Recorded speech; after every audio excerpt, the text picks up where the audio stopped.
DAP खाद न मिलने से किसानों में मचा हाहाकार। ठेकमा आजमगढ़ तियरी मनीरामपुर साधन सहकारी समिति पर डीएपी यूरिया खाद धान की खरीदारी के लिए बोरा न उपलब्ध होने से किसानों में काफी आक्रोश। सरकार द्वारा लगातार किए जा रहे दावों के बाद भी सरकारी स्तर से डीएपी खाद की किल्लत दूर नहीं हो पा रही, जिसका खामियाजा सीधे तौर पर गेहूं समेत अन्य फसल उगाने की तैयारी कर रहे किसानों को भुगतना पड़ रहा है, क्योंकि डीएपी न मिलने से फसलों की बुवाई लगातार पिछड़ी होने से सर्दी के तापमान बढ़ने पर उत्पादन घटने का डर सता रहा है। ठेकमा बाजार में प्राइवेट दुकान पर डीएपी की भी किल्लत बनी हुई है। प्राइवेट दुकान वाले डीएपी खाद पर बोरी 1500 रुपए में बिक्री कर रहे हैं। सरकार कहती है किसान अन्नदाता है, अन्नदाता को अपनी फसल उगाने में खाद बीज के लिए दर दर भटकना पड़ रहा है। कुछ किसानों का कहना है कि यदि हमें सही समय पर डीएपी खाद बीज उपलब्ध नहीं कराया गया तो हम किसान लोग मजबूर होकर चक्का जाम करने के लिए बाध्य हो जाएंगे। इसकी जिम्मेदारी उच्च अधिकारियों की होगी। किसानों का कहना है कि हम लोगों को समय पर खाद बीज न मिलने से हम लोगों की खेती बर्बाद हो जाती है, जिससे किसान कर्ज में डूब जाते हैं, आत्महत्या करने पर मजबूर हो जाते। सरकार को अन्नदाता के ऊपर विशेष रूप से ध्यान देने की जरूरत है, जिससे किसान सही समय पर अपनी खेती कर सके।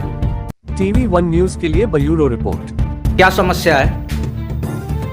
मैं देवेंद्र राय, ठेकमा विकास खंड का किसान हूँ और साथ साथ में किसान नेता भी। एक साधन सहकारी समिति तियरी मनीरामपुर विकास खंड ठेकमा में यहाँ पर अक्टूबर महीने में डीएपी आई, उसके बाद यहाँ डीएपी नहीं आई। जब जिले के अधिकारियों से AR वगैरह से बात की जाती है तो कहते हैं कि आजकल में डीएपी जाएगी। आजकल करते करते काफ़ी समय बीत गया। अब एक किसानों का पीक सीजन चल रहा है बुआई का। अब किसान बाजार के भरोसे हो गए, सहारे हो गए हैं और बाजार में डीएपी की विश्वसनीयता है ही नहीं। डीएपी के नाम पर सिंगल सुपर फास्फेट बोरी भर के धड़ल्ले से बेचा जा रहा है। इसकी भी जो है कोई विभागीय जांच नहीं हो पा रही है कि दुकानों पर जांच की जाए ताकि किसानों को शुद्ध उर्वरक मिल सके। किसानों को शुद्ध उर्वरक मिलने का सिर्फ एक केंद्र रहा है साधन सहकारी समितियां, और साधन सहकारी समितियों की यह स्थिति है कि अक्टूबर महीने में भेज दी गई तो कह दिया गया वही से पूरा हो जाएगा। सारा डाटा किसान के पास है, सारा डाटा किसी विभाग के पास है, सारा डाटा साधन सहकारी समिति के जो विभाग है उसके पास है, सहकारिता विभाग के पास है। उसके बाद भी लोग कहते हैं मैंने डीएपी ज्यादा भेज दिया। अरे डीएपी ज्यादा भेज दिया तो सचिव क्या किया? अगर सचिव ब्लैक मार्केटिंग किया तो उसकी जांच करिए। इस संबंध में आप कहीं पे शिकायत किए? मेरी 4 दिन पहले AR से बात हुई टेलीफोनिक। AR ने कहा रैक लग रही है, मैं ठेकमा की 2 समितियों पर भिजवा दे रहा हूँ, असमनिया और तियरी मनीरामपुर। लिस्ट भी जारी हो गई।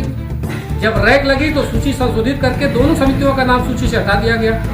आज मैं जब पुनः बात किया हूँ AR से तो कहे कि मुझे जिले को ही उर्वरक की जो मात्रा निर्धारित आवंटित थी वो कम कर दी गई, तो हमने इनको सूची से काट दिया। अगर कम कर दी गई तो आप सूची से नाम क्यों काटे? मात्रा घटा करके समितियों को कुछ तो आप दे दिए होते। जिन किसानों के खेत की नमी जा रही है वो उससे बुआई कर लेता। शेष जिस खेत में अभी नमी पर्याप्त है उसके लिए वह इंतजार करता, फिर आप दूसरी रैक लगती, दूसरी खेत में आप वहां भिजवाते। लेकिन सूची से नाम काट करके बिल्कुल न भेजना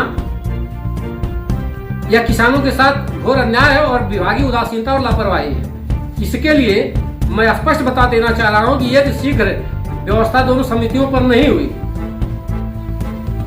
तो किसी भी समय आजमगढ़ जौनपुर मार्ग ठेकमा बाजार के पास हम किसानों को लेकर के चक्का जाम कर देंगे और इसकी सारी जवाबदेही और जिम्मेदारी AR DR की होगी। धन्यवाद।